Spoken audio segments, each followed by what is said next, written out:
வணக்கம், நான் doctor S Nagendra Boopathy, cardiologist from Sri Ramachandra medical college and doctor Boopathy's heart care, Kodambakkam.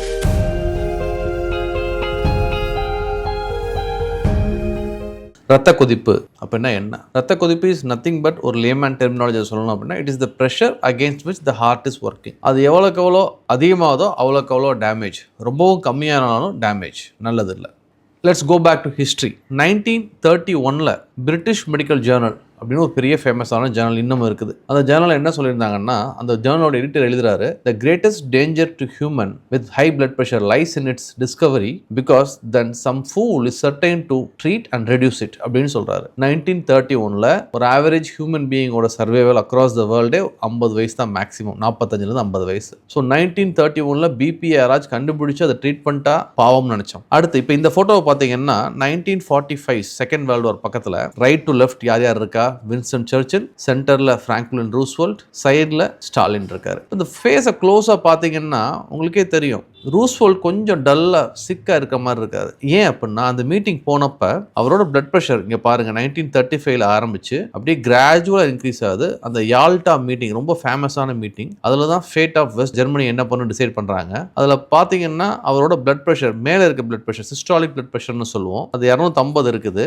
கீழே இருக்க பிளட் ப்ரெஷர் டயஸ்டாலிக் பிளட் ப்ரெஷர்னு சொல்லுவோம், அது வந்து 150 கிட்ட இருக்குது. ஸோ இந்த மீட்டிங் நடந்து அடுத்த ஒரு 6 மாசத்துல இருந்து 1 வருஷத்துக்குள்ள மூளைக்குள்ள ரத்த கசிவு ஏற்பட்டு இறந்து போயிட்டார். அவர் இறந்து போறப்பவும் தெரியாது, அவர் அதிகமான பிபினால தான் இறந்து போயிருக்காரு, யாருக்கும் தெரியாது. எப்ப தெரிய ஆரம்பிச்சு அப்படின்னா, ஃபிராமிங்கம்னு ஒரு ஸ்டடி பண்ணாங்க யுனைடெட் ஸ்டேட்ஸ் ஆஃப் அமெரிக்கால. அந்த ஸ்டடியில இருந்தா ஹார்ட் ப்ராப்ளத்துக்குள்ள ரிஸ்க் ஃபேக்டர்ஸ் என்னன்னு கண்டுபிடிச்சாங்க. அதுல மிக முக்கியமா வந்தது smoking, high blood pressure, high sugar, cholesterol, இதெல்லாம் அப்பதான் கண்டுபிடிச்சாங்க. ஒரு பீரியடா இப்படியே கண்டுபிடிச்சு எது நார்மல் பிளட் பிரஷர்னு கண்டுபிடிச்சு இப்ப கடைசியா 2023 யூரோப்பியன் சொசைட்டி ஆஃப் கார்டியாலஜி என்ன ப்ரொபோஸ் பண்றாங்கன்னா, இந்த சார்ட்டை பார்த்தீங்கன்னா உங்களுக்கு புரியும். 120 கீழே 70க்கு கீழே இருக்கிறது நான் elevated blood pressure. Elevated blood pressure அப்படின்னா 121 இருந்து 139 வரைக்கும் மேல இருக்கிறது, கீழே இருக்கிறது 70 இருந்து 89 வரைக்கும். அதுக்கடுத்து ஹைப்பர் டென்ஷன், அதாவது ஹை பிளட் பிரஷர் அப்படிங்கிறது 140 இருந்து மேல போச்சுன்னா, கீழே இருக்கிறது 90க்கு மேல போச்சுன்னா, இந்த ரெண்டாவது கேட்டகரிக்கே அவங்களுக்கு ஹார்ட் ப்ராப்ளம் இருக்குது அப்படின்னா ட்ரீட் பண்ண ஆரம்பிச்சிடணும், கிட்னி ப்ராப்ளம் இருக்குதுன்னா ட்ரீட் பண்ண ஆரம்பிச்சிடணும். So over a period of almost 1 century significant understanding of heart problem has happened, especially in the field of high blood pressure. High blood pressure ஓட prevalence இந்தியால பாத்தீங்கன்னா 100க்கு 30 பேருக்கு high blood pressure இருக்கு. அந்த 30 பேர்ல பாத்தீங்கன்னா 15 பேர் தான் அவங்களுக்கு பிபி இருக்குதுன்னே தெரியுது. அந்த 15 பேர்ல பாத்தீங்கன்னா 10 பேர் தான் பிபி மாத்திரையை ஒழுங்கா எடுத்துக்கிறாங்க.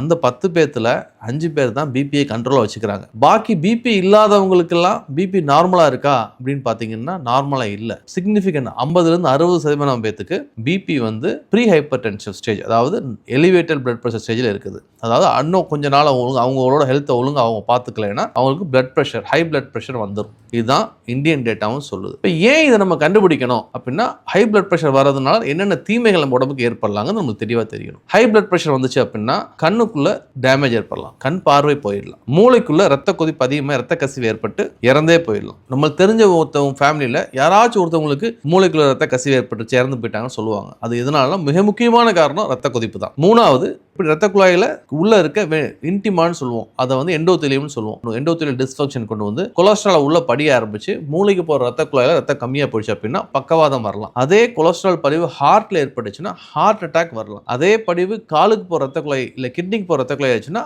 அங்க ரத்தம் கம்மியா போய் அதற்குரிய பாதிப்புகள் ஏற்படலாம். இதை தவிர நம்ம உடம்புல ஹார்ட்ல இருந்து ரத்தத்தை எல்லா இடத்துக்கும் கொண்டு போறதுக்கு முக்கியமான ஒரு ரத்த குழாய் வந்து அயோர்ட்டா, பெருந்தமனி. அது அந்த ரத்த குழாயில பிரஷர் அதிகமாக கொடுக்குறப்ப அது விரிஞ்சு அனுருசம்னு சொல்லுவோம், அதெல்லாம் வர வாய்ப்புகள் இருக்கு. இந்த மாதிரி ப்ராப்ளம் எல்லாம் வராமல் இருக்கணும் அப்படின்னா ரத்த கொதிப்பு எவ்வளோன்னு நம்மளுக்கு தெரிய வரணும். யாருக்கு ரத்த கொதிப்பு செக் பண்ணணும்? பிறந்து 3 வருஷம் ஆயிடுச்சு அப்படின்னா ஒவ்வொரு தரையும் குழந்தைகள் டாக்டர்கிட்ட போனாலும் அவங்க பிபியை பார்க்கணும். 18 வயசுக்கு மேலே போயிடுச்சு அப்படின்னா கண்டிப்பாக டாக்டர்கிட்ட போய் பிபியை ஒரு தரையாக செக் பண்ணிக்கணும். 5 வருஷத்துக்கு ஒரு தடவை. அவங்களுக்கு பிளட் ப்ரெஷர் அதிகமாக இருக்குது அப்படின்னா அவங்க டாக்டரே சொல்லுவார், நீங்கள் எப்பப்பெல்லாம் பிபி செக் பண்ணுங்கிறது அது முறையாக செக் பண்ணி பார்த்துக்கணும். அதுக்கடுத்து எப்படி பிபி எடுக்கணுங்கிறது ஒரு நெறிமுறைகள் இருக்குது.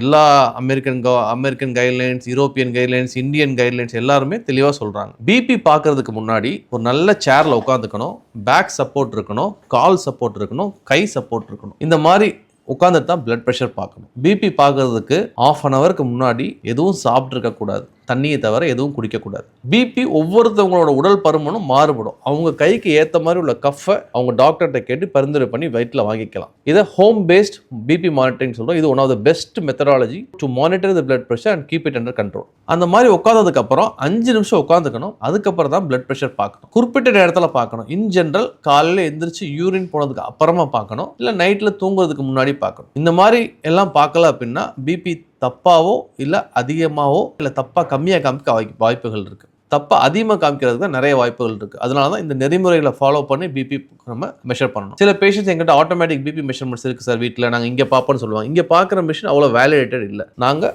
ஆமில் கட்டுற மிஷின் தான் கரெக்டான வேலிடேட்டட். உங்களுக்கு டவுட்ஃபுல்லாக இருந்துச்சுன்னா உங்கள் டாக்டர்கிட்ட கேட்டு அது வேலிடேட்டட் மிஷினான்னு செக் பண்ணிக்கலாம். இப்போ கரண்ட்லி ஓவரால் இந்தியா மெர்க்குரி ஸ்பிக்மோ மேனோமீட்டரை நாங்கள் தடை பண்ணிட்டாங்க. ஏன்னா மெர்க்குரினால நிறைய சைடு எஃபெக்ட்ஸ் வருது அப்படின்னு. இப்போ நாங்கள் யூஸ் பண்ணதெல்லாம் எது அனராய்டு இல்லைன்னா ஆட்டோமேட்டிக் பிபி அப்பரேட்டஸை யூஸ் பண்ணுறோம். பிபி கண்ட்ரோல் பண்ணிவிட்டு ஃபஸ்ட்டு அவங்களுக்கு என்ன பண்ணணும் அப்படின்னா வாழ்க்கை நெறிமுறைகளை மாற்றணும். நம்பர் 1 உப்பு கம்மியாக சாப்பிடணும். நம்பர் 2 இனிப்பு கம்மியாக சாப்பிடணும். நம்பர் 3 எவ்வளோக்கு எவ்வளோ காய்கறிகள் சாப்பிட்றாங்களோ அதை டபுள் பண்ணிக்கணும். நம்பர் 4 எவ்வளோக்கு எவ்வளோ பழங்கள் சாப்பிட்றாங்களோ அதை டபுள் பண்ணிக்கணும். நம்பர் 5 எவ்வளோ நடக்கிறாங்களோ அதை டபுள் பண்ணிக்கணும். வெயிட்டை குறைக்கணும். இது எல்லாத்துக்குமே பொருந்தும். அவங்களுக்கு எவ்வளோ பிபியாக இருந்தாலும் இது பொருந்தும். அவங்க எலிவேட்டட் பிளட் ப்ரெஷர் கேட்டகரிக்குள்ள வந்தாலும் சரி, இல்லை ஹை பிளட் ப்ரெஷர் கேட்டகரிக்குள்ள வந்தாலும் சரி, இது பொருந்தும். இதுக்கு ஆன் டாப் ஆஃப் இட் அவங்களுக்கு மாத்திரைகள் கொடுக்கணுமா வேணாமாங்கிறத அவங்களோட ஓவரால் பாடி கண்டிஷன் அசஸ் பண்ணி டிசைட் பண்ணுவோம். இன் ஜென்ரல் 140-90க்கு மேலே போயிடுச்சுன்னா மாத்திரைக்கு தேவைப்படும். மாத்திரை என்னென்ன மாத்திரை, நிறைய விதமான மாத்திரைகள் இருக்குது. அது உங்கள் மருத்துவர்கிட்ட ஆலோசனை பேரில் நீங்கள் எடுத்துக்கலாம். ஒவ்வொரு நோயாளிக்கும் அவங்க போட்டிருக்க சட்டை எவ்வளோன்னு தெரியும், அவங்க போட்டிருக்க பேண்ட் சைஸ் என்னன்னு தெரியும். ஆனால் அவங்க பிபி எவ்வளோ டார்கெட் இருக்குன்னு தெரியறதில்ல. அது கண்டிப்பாக தெரிஞ்சுக்கணும். அது ரொம்ப முக்கியமான விஷயம். உங்களோட பிபி டார்கெட்டுக்கு வரலைன்னா நீங்கள் உங்கள் மருத்துவரை எங்கள் பிபி டார்கெட்டுக்கு வரலைன்னு அணுகுனீங்கன்னா கண்டிப்பாக இன்னும் கொஞ்சம் இன்டென்சிவாக குறைக்க வாய்ப்புகள் இருக்குது. ரீசன்ட் டேட்டா என்ன சொல்லுது அப்படின்னா, இன்டென்சிவாக குறைச்சோம்னாக்கும் அவங்க டாலரேட் பண்ணாங்க அப்படின்னா அவங்களுக்கு ஹார்ட் ப்ராப்ளம், பக்கவாதம் வரதுக்கான வாய்ப்புகள் கண்டிப்பாக குறையுதுன்னு சொல்கிறாங்க. ஸோ அதனால் பிபியை நாங்கள் எவ்வளோக்கு எவ்வளோ ஒரு பேஷண்ட் டாலரேட் பண்ணுறாங்களோ கம்மியாக்குறது அவ்வளோக்கு எவ்வளோ கம்மியாக குறைக்கிறோம். இப்போ இன் ஜென்ரல் 110லேருந்து 120 மேலே இருக்க பிபி, கீழே இருக்க பிபி 60லேருந்து 70க்குள்ளே வச்சுக்கிட்டோம்னா அவங்க டாலரேட் பண்ணாங்கன்னா அது ரொம்ப ஹெல்ப்ஃபுல்லாக இருக்கும் அவங்களுக்கு. தேங்க்யூ.